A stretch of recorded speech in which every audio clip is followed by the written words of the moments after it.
everyone. Okay, so I've been getting the question a lot lately of where do I park all of my Turo cars, and if you end up creating a fleet, where are you supposed to park your cars?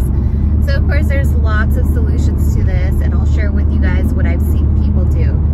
For me personally, luckily where I live, there is tons of public parking, like just public street parking that is very safe. So that's basically what I utilize.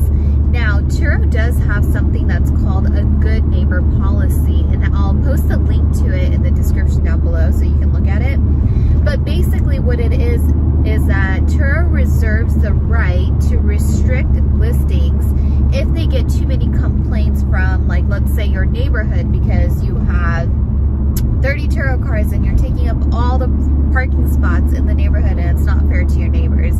So essentially what their policy is, just be courteous to your neighbors, and also oftentimes a lot of public parking that is available is not available for use for commercial use, right? Which is what technically renting cars on Turo is. So you kind of got to be careful with, you know, where you're parking. Be considerate, especially if it's in your neighborhood and there is a lot of street parking. Always give the right of way to your neighbors. You don't want to ruffle feathers. You don't want people asking you questions. Just, you know, you want to fly under the radar with this type of stuff. So that's probably the most common thing that people do.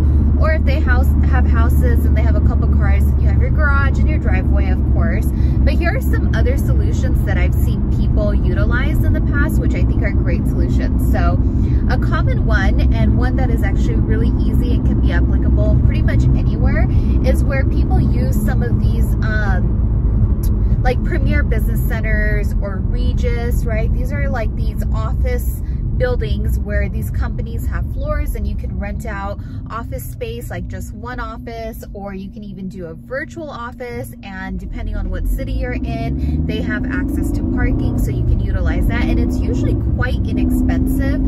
You know, it could be like as little as $100, so you kind of have to look around in your area and see what's available. Now, I would imagine if you're like really in a city center, then parking does become difficult and you might have to figure out a different solution. But that's one of the ones that I've seen people do, and I've looked into myself as well. Like if I ever ran into issues or I got too many cars, I did want to see if something like that was a solution, and it definitely was. Now, I don't live in a city center, so parking is not an issue where I am. So it's very easy to find places that have a lot of room and a lot of parking spots. Now, another thing that I've seen people do is they will partner up with different types of service providers to where it could be a mutually beneficial relationship, right? So take, for example, like an automotive shop. Maybe it's a service provider that you use for your cars. Maybe they have additional parking and they're part of a plaza that has lots of parking and they have access to that.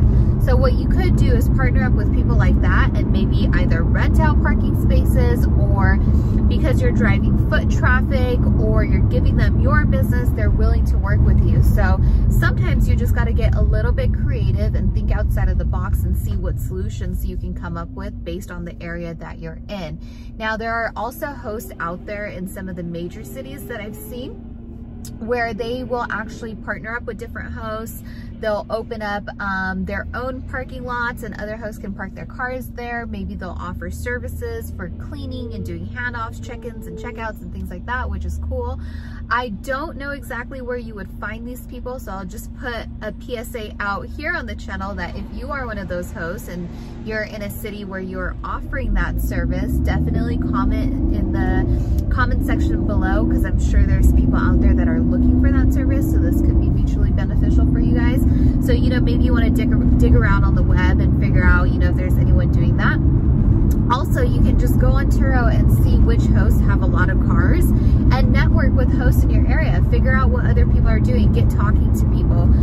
You'd be surprised at how helpful hosts on the Turo platform are. They have a wealth of information and they're more than willing to share. So just do a little research in your area, talk to people, rent from them. If you can just rent for a day and just go pick that person's brain, it's a great thing to do. You'd be surprised at how much you can learn from someone and what they can tell you about your area and what your options look like, right? Because it just varies so much geographically. So you want to take that into account and just really research your options. There's always a way, always a way.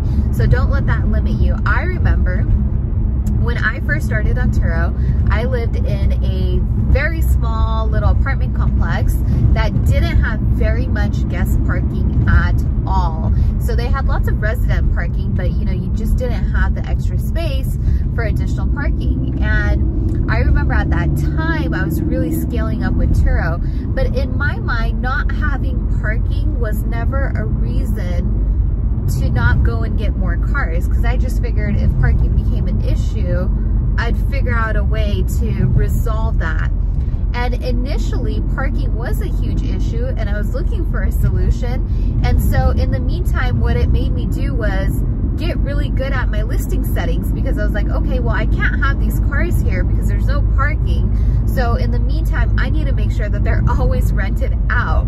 And so it got me really creative when it came to my listings. It got me to really learn the marketplace and figure out how you adjust your settings to make sure that you're like getting back-to-back bookings, that your listing looks attractive to people, that they want to rent from you. So it's interesting that when you're put into hard positions, it really pushes you to be creative and use your imagination, and out of that generally always comes a better outcome, a better result, and you end up learning a lot from that. So that's kind of my shared experience and what I've learned over the years. Hopefully that is helpful to you guys in terms of parking, and it's just one of those things that you can actually really think about ahead and anticipate for it, but there's always a solution. So don't let that deter you from getting into the marketplace or adding onto your fleet.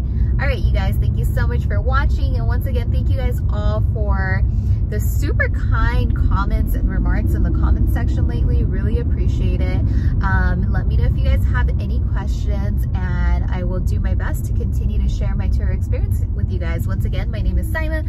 This is Saimah's Experience. Thank you so much for watching, you guys. And if you like this channel, be sure to subscribe. Take care.